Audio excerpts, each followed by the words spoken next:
Hello everyone, my self Anish वाटेर और आज का हमारा टॉपिक है फ्री रेडिकल्स।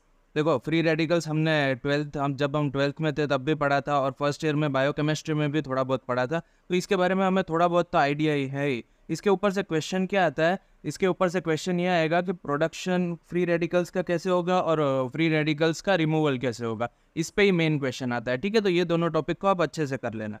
देखो, सबसे पहले फ्री रेडिकल्स होते क्या है। फ्री रेडिकल्स केमिकल स्पीशीज होते हैं जिनका आउटर मोस्ट शेल में एक फ्री इलेक्ट्रॉन प्रेजेंट होता है, उसको फ्री रेडिकल्स बोलते हैं। और फ्री रेडिकल्स हमारे लिए डेंजरस है क्योंकि ये सेल डेथ कॉज कर सकते हैं, कोई भी मैकेनिज्म से कर सकते हैं, नेक्रोसिस से भी कर सकते हैं और एपोप्टोसिस से भी करते हैं।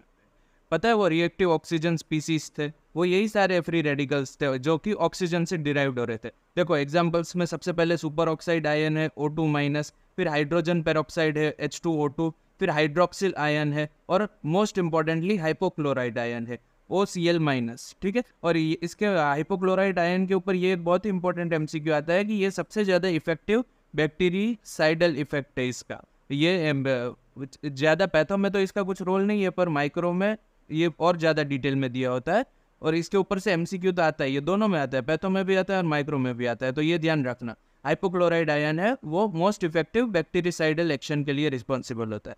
फिर देखो, हमें प्रोडक्शन करना है फ्री रेडिकल्स का, तो कैसे करेंगे। सबसे पहले देखो, ऑक्सीजन है, उसके ऊपर UV रेज या फिर एक्स रेज एक्ट करेगी तो फिर वो उसे सुपर ऑक्साइड आयन में कन्वर्ट कर देगी। ठीक है, या फिर इन्फ्लामेशन के कारण भी फ्री रेडिकल्स का प्रोडक्शन हो सकता है। फिर दो रिएक्शन बहुत ही इंपॉर्टेंट है, एक है फेंटन्स रिएक्शन और एक है हेबर-वीज रिएक्शन। देखो इसको याद कैसे रखोगे, Fe2+ है वो हाइड्रोजन पेरोक्साइड की प्रेजेंस में Fe3+ में कन्वर्ट हो जाएगा। ठीक है, देखो अभी दोनों साइड पे चार्ज बैलेंस कर लो, यहाँ पर Fe3+ है और यहाँ पर Fe2+ है, तो यहाँ पर कुछ 1 नेगेटिव चार्ज होना चाहिए ताकि दोनों साइड बैलेंस हो जाए, तो यहाँ पर OH- आ जाएगा। ठीक है, ऐसे याद रखो। और ये रिएक्शन है, ये रिवर्सिबल है, ये इरिवर्सिबल रिएक्शन नहीं है।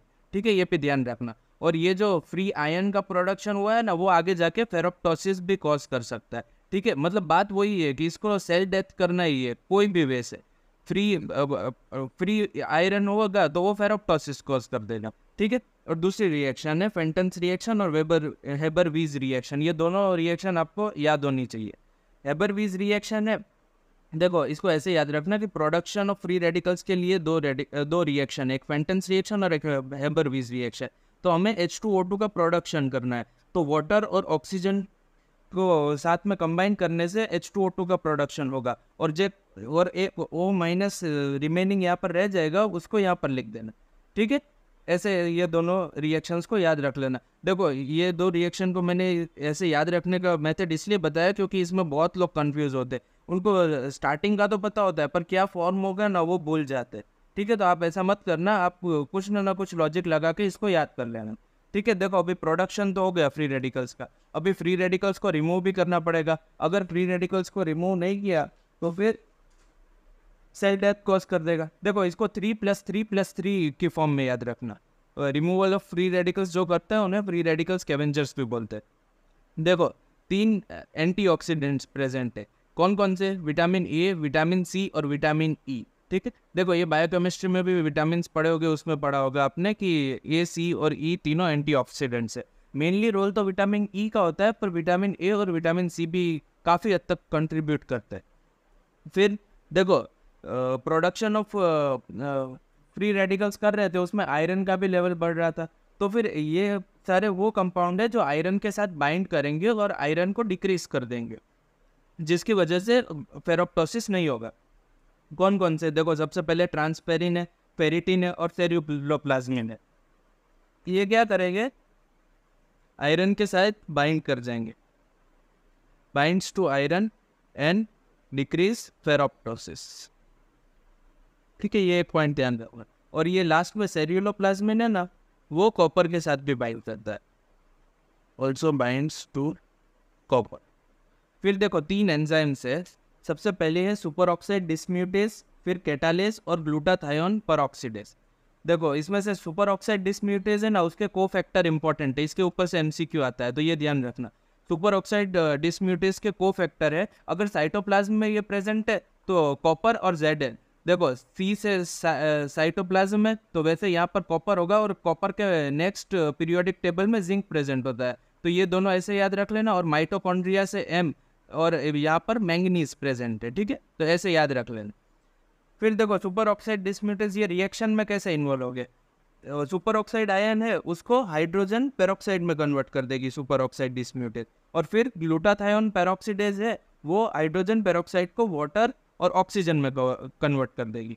देखो सुपर ऑक्साइड डिस्म्यूटेज ने क्या किया है, सुपर ऑक्साइड आयन को हाइड्रोजन पेरोक्साइड में कन्वर्ट कर दिया है, पर हमारा रोल मेन एम था कि फ्री रेडिकल का रिमूव करना है। उसने फ्री रेडिकल को तो रिमूव किया है, पर फिर से फ्री रेडिकल का ही फॉर्मेशन किया है, तो हम कह सकते हैं सुपर ऑक्साइड डिस्म्यूटेज है वो पार्शियल फ्री रेडिकल स्कैवेंजर है।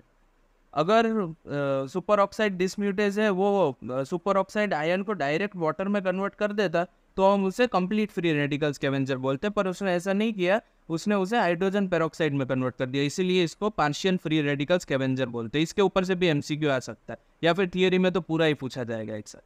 अब देखो यहाँ पर ऑक्सीजन -1 के स्टेट में, ऑक्सीडेशन स्टेट में, और यहाँ पर -2 में, ठीक है। देखो यहाँ पर इसका रिडक्शन हुआ, तो ऑब्वियस सी बात है जब रिडक्शन होगा तो किसी ना किसी चीज़ का तो ऑक्सीडेशन होगा ही, तो यहाँ पर होगा रिड्यूस्ड ग्लूटाथायोन, उसको GSH करके लिखते हैं, और यहाँ पर वो ऑक्सीडाइज्ड हो जाएगा, ऑक्सीडाइज्ड ग्लूटाथायोन, इसको GSSG करके लिखते हैं, ठीक है, ऐसा हुआ होगा।